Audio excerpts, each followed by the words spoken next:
Economist Professor Hexan Iraki, who will tell us what he thinks about that because he's our guest. University of Nairobi lecturer, economist Hexan Iraki. Good morning. Good morning. Karibu sana. I'm a bit disappointed. Why? This July has misbehaved. How so? Weather-wise. I expect a cold July. Now it's very warm. Yeah. So I don't know what is going to happen in January. They seem to have exchanged with January. Yeah. But the footbridges, by the way, apart from being markets, they're also entertainment joints. They're the only parks that are remaining. Oh, wow. If you go to Morongo on a weekend, you find the footbridges full of people relaxing there. Yes. Same with the Kangemi. Yes. So it's not just a question of crossing. It has other purposes.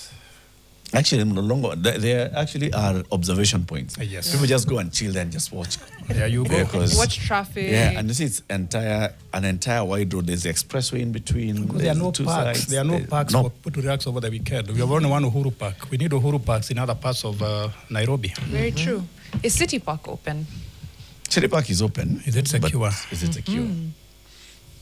A whole conversation with the late Aga Khan and the national government and the county government on the late Aga Khan and the Aga Khan Foundation actually offering to rehabilitate City Park and do a lot of work on City Park. Yeah. I do not know what kind of roadblocks it encountered, but there were many. I passed on Thika Road yesterday, and I found some buildings have been cleared from inside the City Park. There was some slum inside there. Yes. Seems to have been cleared. Yes.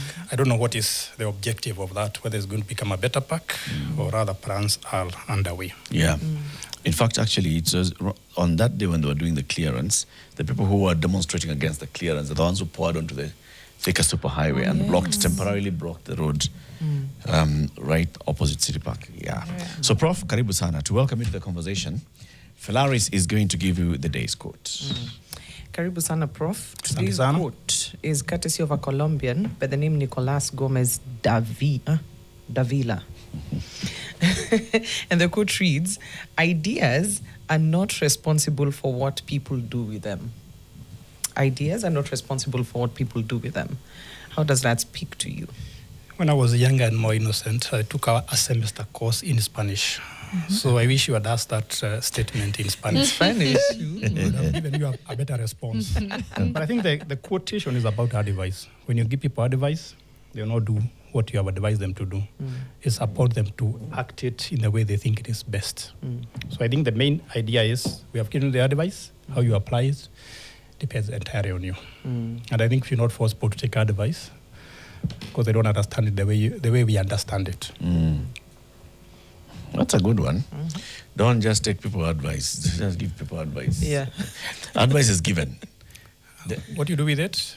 Shauri yako. Yes. There's a team of prominent Kenyans who have given advice how to do with it in Shauri yetu, but we want to discuss it first. So Professor Peter Anyang' Nyong'o is currently the governor of Kisumu County. He has been a minister for planning. He has been a minister for public health and for medical services. He has been a senator. And an academic. An academic. You know, one of the things that happened after the 2002 general election is Kibaki constitutes a cabinet and he makes Anyang' Nyong'o Minister for Planning. And as Minister for Planning, the Nyong'o and others came up with what was then, a strategy to jumpstart Kenya's economy. Yeah. Right?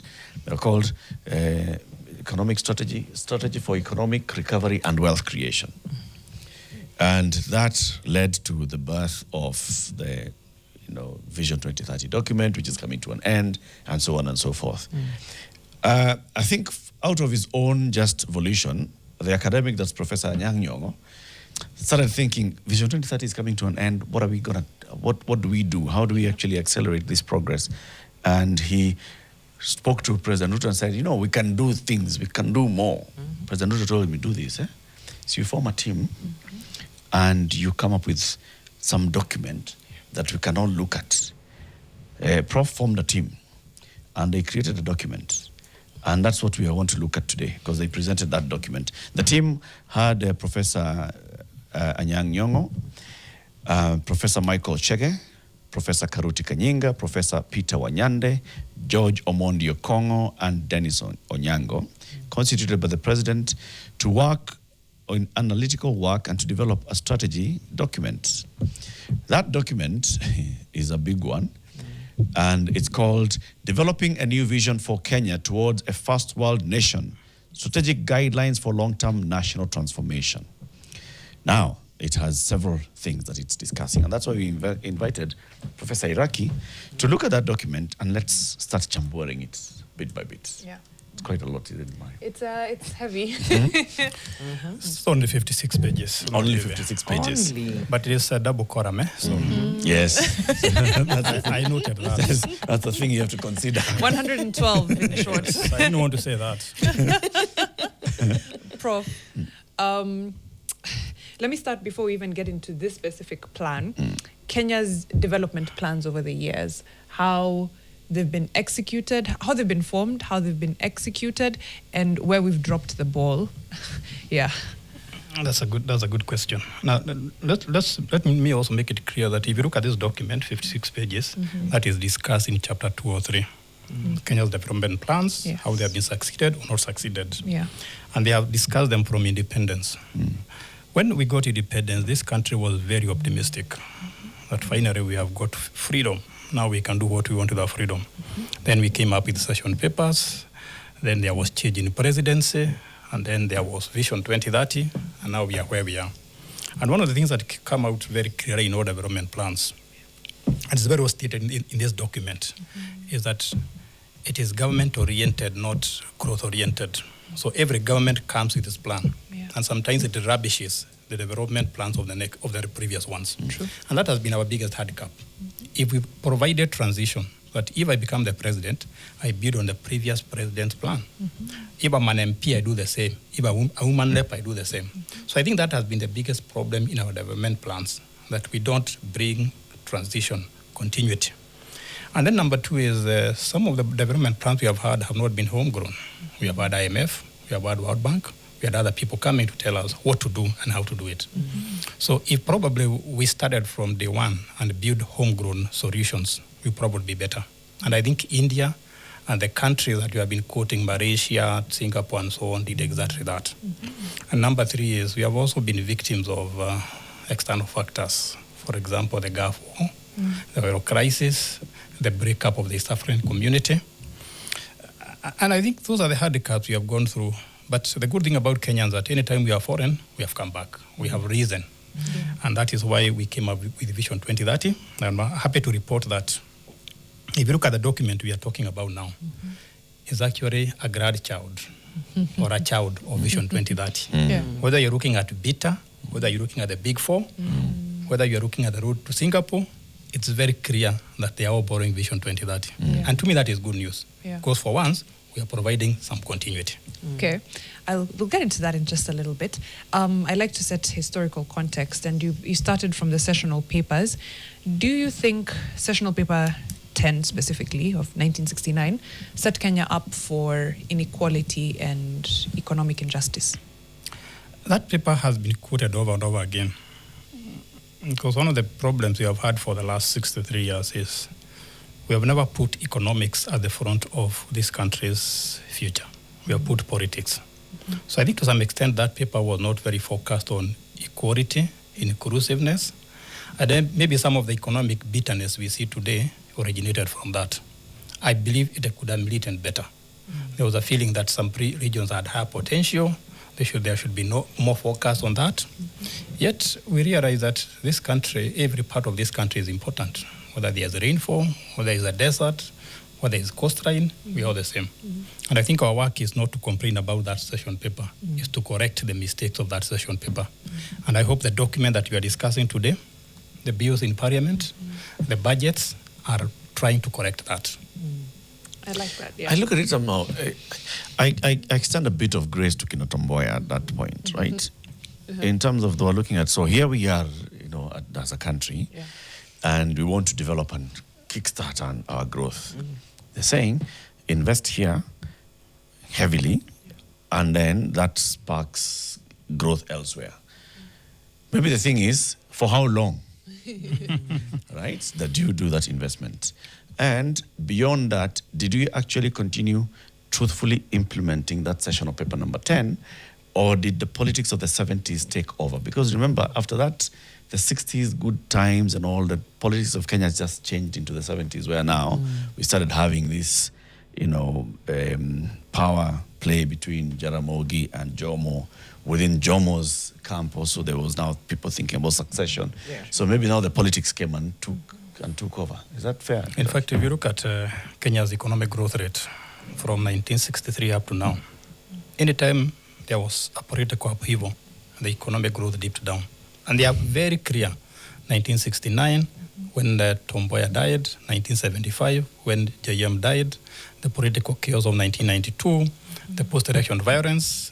The only incident that really brought down economic growth was COVID. The others were always political. So I think that is one thing that we need to make sure we sanitize our economic system, that it is independent of the politics. So it doesn't matter who is the president, he continues with the economic growth trajectory. And that is one of the catalysts of developed countries. Yeah. It doesn't matter who is the president, he continued with economic policies of the previous government. So I agree with Latifa that to some extent, Tom Mboya and others saw the potential. But I think the question was, what the statement from South America, how was the advice of Tom Mboya and others taken? Okay. It's, every time we hear Vision 2030, it, first of all, didn't feel like a thing that would arrive at. But now we are literally doing the countdown to Vision 2030. I want to marry the politics of the previous administrations that have more or less come in and have been part of that vision. Which administration, from your assessment, kind of got it not right, but tried as much as possible to apply themselves to the vision?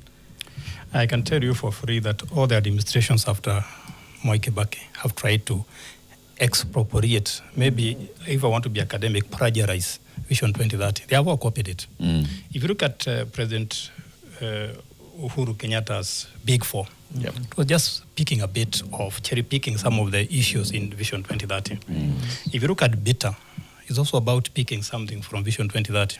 If you look at the document that is now we are discussing today, it's also about Vision 2030. In fact, even some of the institutions that were in Vision 2030 are not being changed, like National Economic and Social Council. Some of the key pillars like agriculture are still there. Some of the key pillars like infrastructure are still there. So what they have done is just to pick cherry pick, which I think is my problem, because I think they should have looked at the whole document in totality.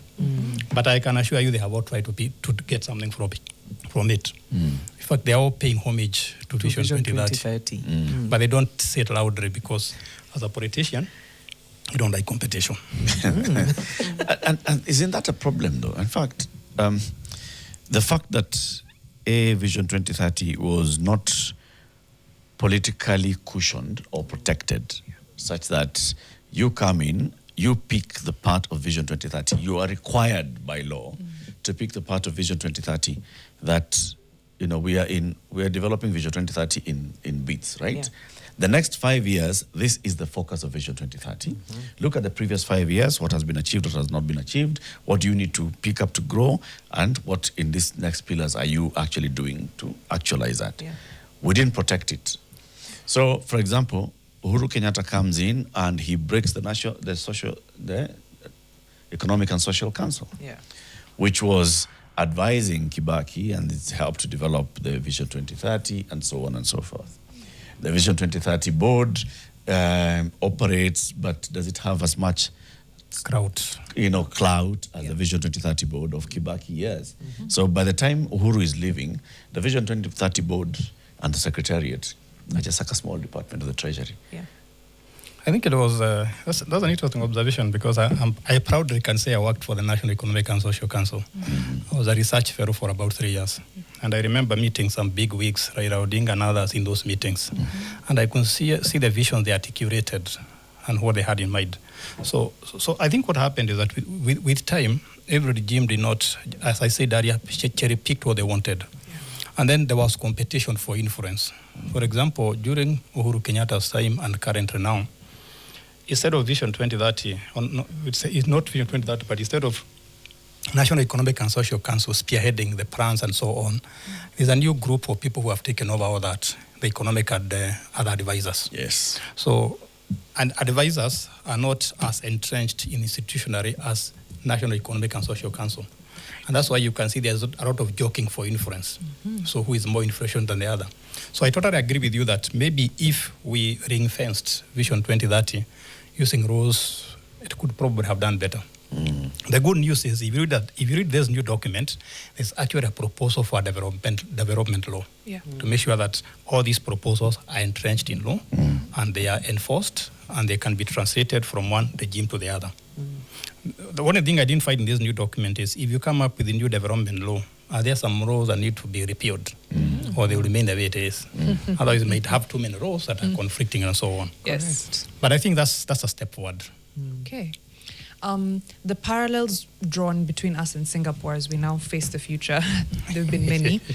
And even from Professor Anyang and the team's proposal, the idea was Singapore demonstrated how a country with very limited economic natural resources can become prosperous. And we think of ourselves as the same, right? Natural resources, we have a few here and there, but not as much as some of our neighbors and some of the other countries on the continent. So that's often the parallel that is drawn. Where's the diversion, I would say? So yes, we're in tandem as far as economic resources. What are we out of tune with as far as the Singapore way of doing things? I think I would probably broaden the question. If you look at this new document on the Vision 2030 and so on, we have always benchmarked with East Asia, Singapore, Malaysia, Taiwan, Korea, and so on. But I've always, one of the few people who say that Singapore is not the best benchmark is a city-state like Nairobi. Kenya is so big. In fact, the last time I curated, Singapore is not even 10% of Kenya. It's a very small percentage, maybe 0.12%. So you cannot compare a country and a city-state. Singapore could be the size of Nairobi. So I think what Singapore did is miraculous, no question about it. But it's very different from us. If you look at the content of Singapore in terms of racial mixture, you are Asians and a few Indians. But here we are very diverse. If you look at the landmass, we are very big. Deserts, mountains, coastline. If you look at our political structure, it's also very different. So if we want to be sincere, we should not just use Singapore as a benchmark. We should borrow from any country that has been very successful. Switzerland has been there. Canada has been there.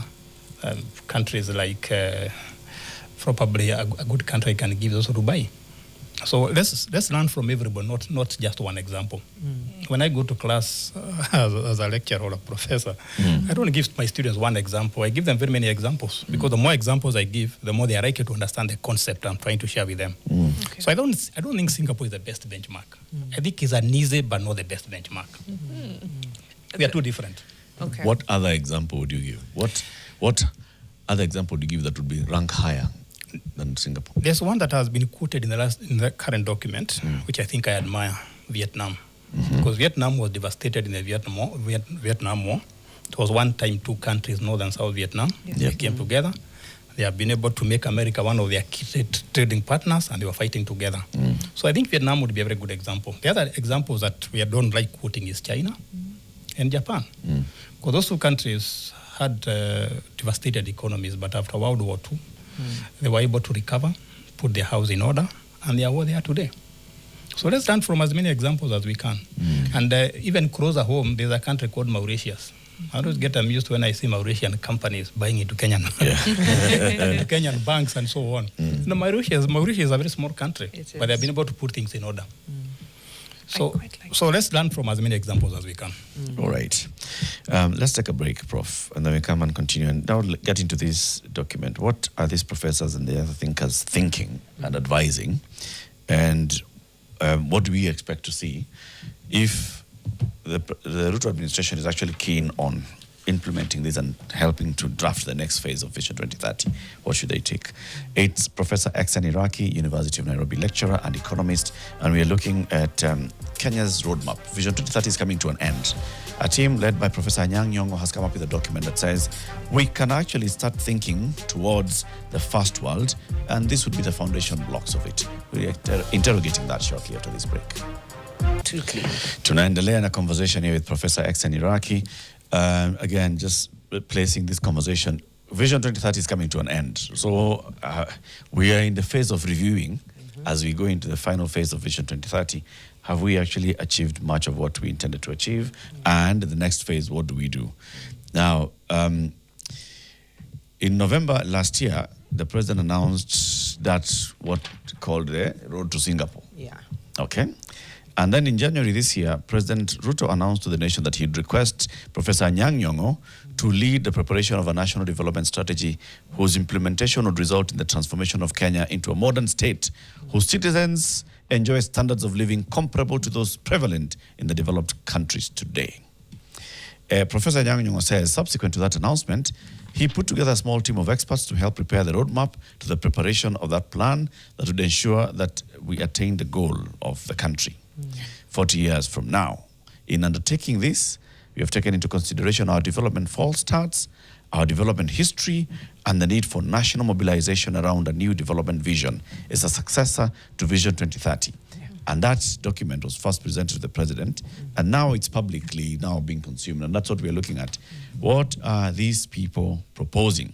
The people that came together, Professor Anyang' Nyong'o, Professor Michael Chege, Professor Karuti Kanyinga, Professor Peter Wanyande, George Omondi Okongo, and Dennis Onyango. These are people of note, Prof. 4 out of 6 are professors. Yeah. Yes. That's what percentages, that's a very high percentage.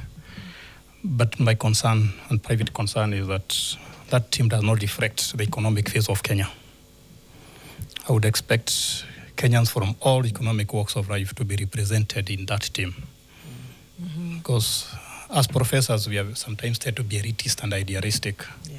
So we need people down there, Mama Mboga and others, to be listened to tell us what they think Kenya will be in 2063 or 2060. So unless this is just a preparatory team, I think it's not inclusive, in my opinion. Prof, can I challenge you? When you say people down there, Mama Mboga, that's also elitist. It's not elitist. It is. What I'm saying is they should be there. They should be included. The people there, down there, elitist. I know that's the language. That's the language you're talking about. But remember, I'm also down there. So when I listen to from where I sit, when I'm looking for ideas, whether it's economic ideas or political ideas, Yeah. I have a lot of respect for people down there. Let me repeat that. Because we think they are down there because they don't have the money. But when it comes to ideas, they are not down there. They have great ideas. They are more realistic than us. And I think that's a mistake we have made in this country over the years. Whether it's in academia, whether it is in politics, whether it is in planning, we think that the people down there have no ideas. But if you listen to them, and I've listened to them not just in Kenya, but in other countries, they have great ideas. Like when I go to other countries, I always make sure that I get a taxi. And from the airport to my hotel, I always take a conversation with those taxi drivers.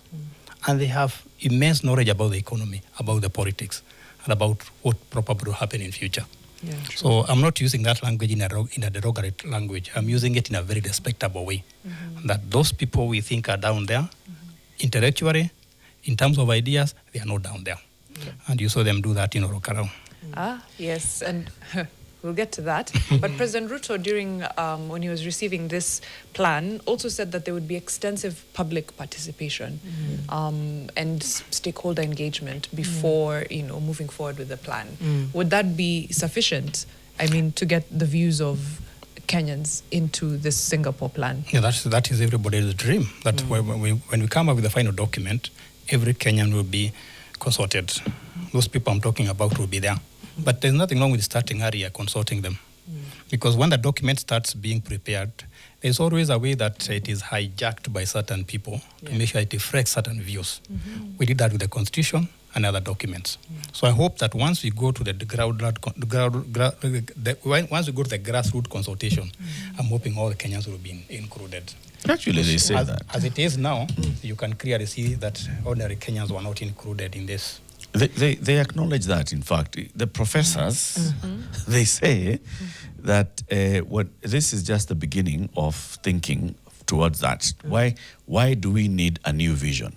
And they say this is a task that will require meaningful participation of citizens at every stage in order to build a future aligned to their aspirations of a high quality of life. This document is only providing guidelines to transform Kenya from a predominantly rural, lower middle income agrarian country to a first world nation that will be industrialized. But I want to challenge this whole idea of collecting ideas from the people, because I feel like there's collection fatigue. Guys, You keep asking me. You keep asking me what I want, and you already know what I want. Yeah. I think what Kenyans want to see is implementation. Like, enough collecting of ideas, enough of going to the ground to listen to what the ground is saying. The ground has been speaking, it's still speaking, and it just shows there's a disconnect to the listening. Listening and implementation. Because there's nothing new about this collection of ideas and the ideas that will be presented from Kenyans on the ground. Now, if we look at it as collection of ideas, we miss the bus. Our constitution says we shall not be collecting ideas, we shall be contributing. Participating. Okay, so we must all embrace it, that we shall constantly be talking. And as we talk, that's how we participate, that's how we contribute towards it. That's also how we own the document. Yes. And then now we elect people who go to implement on our behalf. If they don't implement well, we again come back and we change those people. Okay. Again, I'm still struggling with this whole thing where new ideas are always very exciting, but the consistency is what we lack, right? So everybody wants to come to the table, either restarting something that had been started, we want to restart it, and there's no consistency in terms of building. So it's almost like we expect certain magic to happen once a new idea is birthed. So how do we move ourselves past that point of stagnation? Past the collecting thoughts and contributions phase. Just be more straightforward and say when do we stop being academic? Correct. I think correcting ideas is a great idea in my opinion. Because if you look at the last since Vision 2030 was instituted 2008 up to now, a lot of things have happened. We didn't have AI, now we have AI. We didn't have WhatsApp, now we have WhatsApp. True. And a lot of people have moved out of this country, moved in and out. So I think it's good to hear what dreams and aspirations Kenyans have, so that as we try to shape this document, we take cognizance of that. They may not necessarily be great ideas, but I think people contribute more when they feel that they have been listened to. So let Kenyans tell us what they have, and then we can filter that with the reality. But don't just assume that they have no dreams or aspirations. And the purpose of the group like the one we have and others that will come is to filter those ideas and find out, are they realistic? Can they be implemented? Are they costly? Like the whole of this document, I didn't see anything about how much it is going to cost us to become a first world country. And those are the details we are going to fill later on. What's a first world country? From the definition I saw in this document, it's supposed to have high income. That's the first thing. What's high income? And it's not defined, by the way. Nowhere. Nowhere. Nowhere in the world is. No, if you go to the World Bank and other documents, they state what is high income of the US, high income of other countries. But I don't think there's any specific definition of what is income or what is high income. So the country should be high income. They are also urbanized, and that is stated here, that most of the high income countries or developed countries are also very urbanized. There is inclusive growth. Most people are not left behind. And high productivity is also a big factor. The economies are very productive. So those are some of the characteristics that are stated in that document about characteristics of high income countries, and that's what you aspire to be. Okay. They say in this document, the professors, it's like the professors and Dennis Onyango. Yeah. They say that apart from the institutional reforms that you said, the public sector reforms, you need to anchor this into law, have a national economic and social council, and so on and so forth. They also say, but they think that Kenya would become a first world country if we focus on 3 pillars. One, agricultural transformation, where emphasis is on increasing productivity in agriculture, expanding irrigation, strengthening extension services, and so on and so forth. Agriculture, big. Then they say industrialization is a second pillar. We industrialize, we think about value addition. Kenya must expand manufacturing, deepen industrial capabilities, strengthen export competitiveness. And then the third one is technology and innovation. We must be technologically savvy and ready to innovate and move. Right. If I just look at that, that's bottom-up economic transformation agenda. That's the plan that Ruto is implementing. That's exactly it. That's why I told you that this is a grandchild of Vision 2030. But if I can react to your statement about the 3 sectors, It's very interesting how they are reached. Agriculture is number one. There's no question that today, about 25% of our GDP comes from agriculture, but the productivity is very low. Yeah. And they acknowledge that for us to move forward, we need some reforms in agriculture. Last year, I met somebody who used to farm in Laikipia. He had 7,000 acres of wheat. What? 7,000 acres. And he told me for 20 years, from 1952 to 1972, he never had a problem with rain or harvest. Those 20 years. Okay. 6 months, he planted maize. The next 6 months, he planted wheat. And if I showed you a photo of that farm, and I have shown several times, everybody tells me that is Canada. Tells me that is Ukraine. Because the number of combine harvesters he had were very, very many. And by the way, he had an airstrip. And when I asked him what the airstrip was for, he told me, it's not for Asia. It's for me to go to Nairobi and get spare parts for my combine harvesters and so on. Now, the reason I'm telling you that, giving you that background to go is... to Nairobi and get spare parts, yes. That was one of the purposes. There are other reasons why I did that. But the reason I'm giving you that story is agriculture needs to become more productive. It is more subsistence. So one of the things I was looking in this document, I will be looking for it in future, is how do we reform subsistence farming? Yeah. Now, if you go to this farm that was 7,000 acres today, and find somebody with more than 5 acres, he is doing very well. It was chopped into pieces. That huge land now is plots. Yes. And if you go to any part of this country, that's the direction we are getting. Yeah. We don't want to see, even the Monte people are saying that it's too big. People don't want to see big pieces of land. Yes, that is a source of productivity. When you look at manufacturing, it's another interesting. I've been looking at the data, and even that document, you see there has been a decline in the contribution of manufacturing to economics, or to the economy. So that's a good sector to focus on. The question is, how are we going to be a manufacturing power when we don't have enough scientists, enough engineers, enough technologists? About 25% of the Kenyan students in universities are in social sciences, not in agriculture or STEM. And that is an area we must focus on. Get the manpower, and then do we have the market for what we are going to manufacture? And this document has a very interesting idea, that if we raise the level of income in rural areas, then there will be demand for for manufactured products, and that will raise our agricultural product. But it's going to raise our level of manufacturing. But the question is, are we manufacturing for the local market or for the global market? Shall we export cars like Japan? Shall we export electronics like Korea? So let's be very clear on that. The last one is innovation. And I'm very happy because one of the courses I teach at the University of Nairobi is actually innovations and technology management. So this was music to my ears. So do we support innovators? If, for example, I came up with a patent today, will there be somebody to come and support my innovation and make sure it goes to the market? And we need to also focus this from the top level. There's a joke I always crack, and I will crack it again. When you're in high school, some of you participated in music festival. And when you won, where did you go? State House. Did the winners of Science Congress go to State House?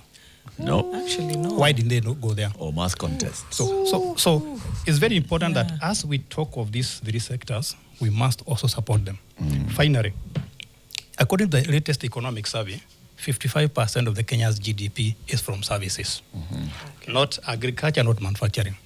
So as we think about this plan, we also must take cognizance of the fact that our economy is now service-based. That is why M-Pesa has done very well, and other services are doing very well.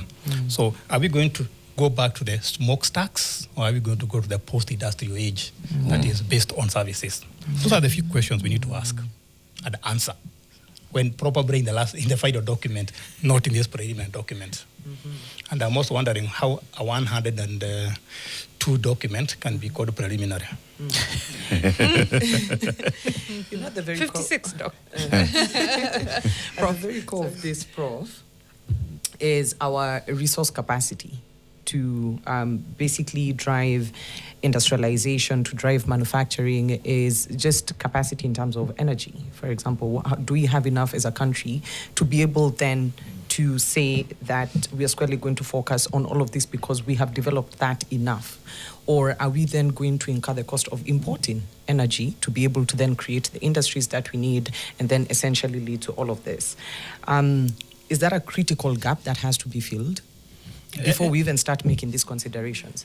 I think when you look at agriculture is labor intensive. It's not labor. It's supposed to be technology intensive. Correct. When you look at, and I found quite interesting because if you go to countries that are developed, one of their characteristics is a very small percentage of the population is involved in agriculture.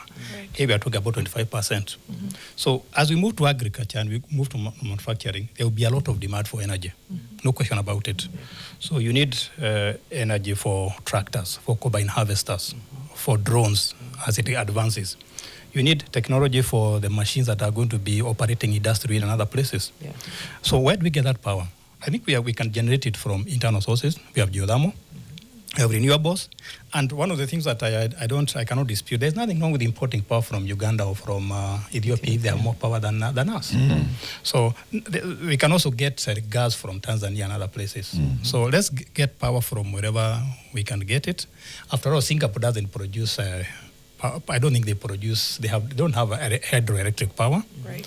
They don't produce oil, but they're able to get that from other sources and exploit it. So we can also do the same. Develop own resources, but also import where we can. Okay. The report and the document also looks at some challenges that they're likely to face, and the structural ones, I think, are things that can be dealt with.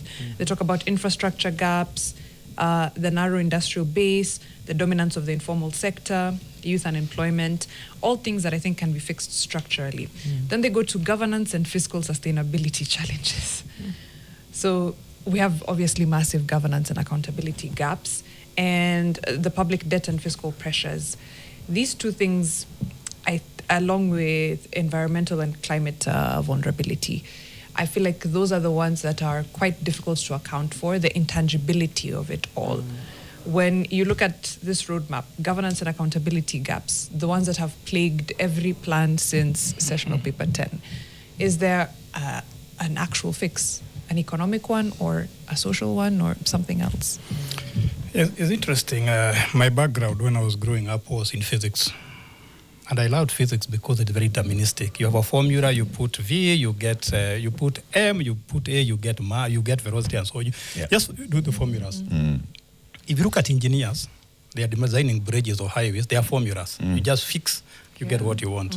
If you look at medical doctors, they have precedents. You are treating a disease that has been there for 100 years, so we know exactly what to do. But when it comes to governance, there are no precedents. And that's what makes governance such an interesting area. In fact, we should be having A students. The A students in KCSE should not be becoming doctors and lawyers. They should be becoming ministers. They should be becoming women reps. Because the governance is very should difficult. be leaders. So one way to make governance more effective is to put the right people there.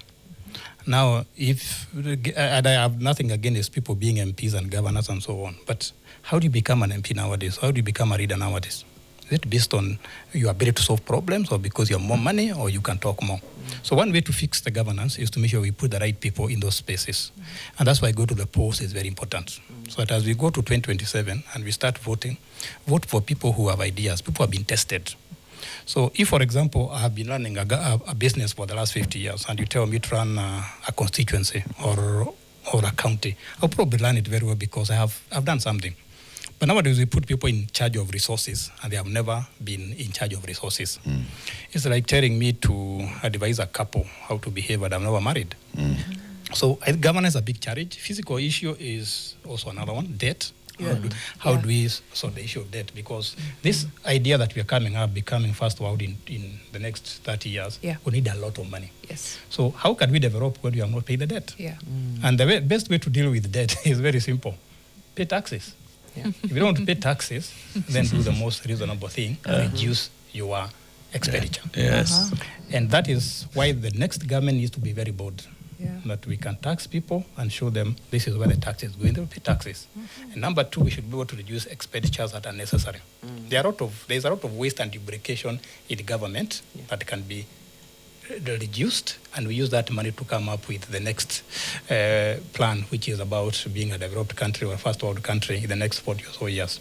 So the challenges are big about governance, about physical consolidation and so on, but they are not insurmountable. Okay. I think the fiscal space we're in is the one that gives me a bit of anxiety, in the sense that the likely thing is not that we will reduce our expenditure. The likely thing is that We can if we We're are gonna borrow both. more. But you can given the type of leadership we attract. Yeah. Like if you made me a governor today or a minister, I would drive a V8 instead of a V8. It will take me where I want. Mutanichekelea, but we're doing the right thing for this country. I know that, but doesn't believe me. Tutakuimpeach haumalizi mwaka. Because of driving a small car. Why are we pitching him, Eric? Anatuaibisha. It's unbecoming of All a other governor governors, to be Navid. There you how go. does he even go for governors' meetings? That There you yeah. go. You know, Pulling up in a There you go. Like you want to put the flag on a bit. on a Vitz. But I would have no problem if we are making those V8, if they were being made in this country. I would Yes. have no problem. Yes. Yes. But they're imported. And there's those small things that make a big difference in the long run. Yeah. Because if we were making those cars and we drive even V10 or even 15, I would have no problem even if it is V20, as long as we're making As long them as it's here. ourselves. But they're imported. As long as we're making them here. Let's sample some of the comments as we come to the conclusion of our conversation. The comment says, honestly, my worry about the Vision 2030 achievement is the economic growth. The projection was that would be reaching 10% growth plus. Now we are dancing between 4 and 6%. Kuna shida hapo mbele. Eco. He continues to say, Kenya has a culture of strong plans, strong political willpower, strong bureaucracy, which is combated with weak delivery, weak accountability. We haven't even discussed strong theft of resources. Strong. Yeah. He continues that he was in a taxi in Singapore. We went down the 9-10 kilometer tunnel and I asked the taxi driver what happened if there was ever a blackout. He was baffled. He said, Blackout. What is a blackout? yeah, he doesn't know because it could never happen. Yeah. Like, what do you mean there's a I've never there was a even black- witnessed this. Like, there I was a can't what? compute. What is a blackout? Power will come back just shortly.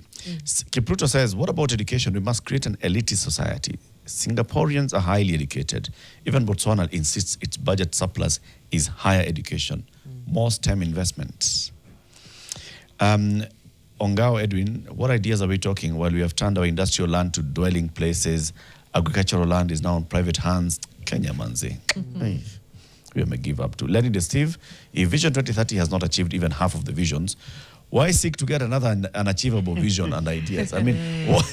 Wait, before we let Prof go, I know you want to react to that one. I also just feel it would be a disservice to let you go without asking your opinion on how to fix our higher education funding problem. And yeah, from an economic and social perspective. Now, that's my view, is not the university's view. Yes. But when I went to university many years ago, the government gave me a loan from first year up to the time I graduated, and I paid after that. And the last thing I worried about the university was my funding. So the best way to fix funding in university education is to make sure there's money. So that there are two ways. If I'm a parent and I can pay, I pay. If I cannot pay, I should be given a loan or scholarships and so on, so that I can finish my studies. But I think the most important is to make sure that no child is left behind. As to whether that will be scholarship, as to whether that will be money from the parent and so on, we leave it to that. But one way to make sure that we fund students to make sure we have sufficient information. So from the time I go to for class 1 up to the time I go to the university, the government should have enough information about me so that when I ask for a scholarship, there's no question about it. When I ask for a loan, there's no question about it. So let's start with being transparent so that we know who our customers in high school are or in university are. Then we fund them appropriately. If we can fund housing, why can't we fund higher education? We just need to get money for that, and then we are going to fix the problem. True. And then before I forget, economic growth. You mentioned that. Vision 2030 was targeting 10%. I did not find any target in this document. And finally, if we have to get to a first world country by 2060, we should not talk just about the physical infrastructure, but the mental infrastructure. How do we think about ourselves, about other people, about governments, about other countries, about space, and about everything? So the Kenyan mental infrastructure must also be fixed. Fix yourself. Our dreams and aspirations. Fix yourself. Emancipate yourself from mental slavery. Professor XN Iraki, thank you very much for joining us. Prof is a professor at the University of Nairobi, and he teaches economics. And he was talking to us about our next goal, our next vision. How do we actually get to industrialization? Next up, let's talk Kenya-EU relations with the outgoing ambassador of EU to Kenya. Good morning, it's 8 a.m.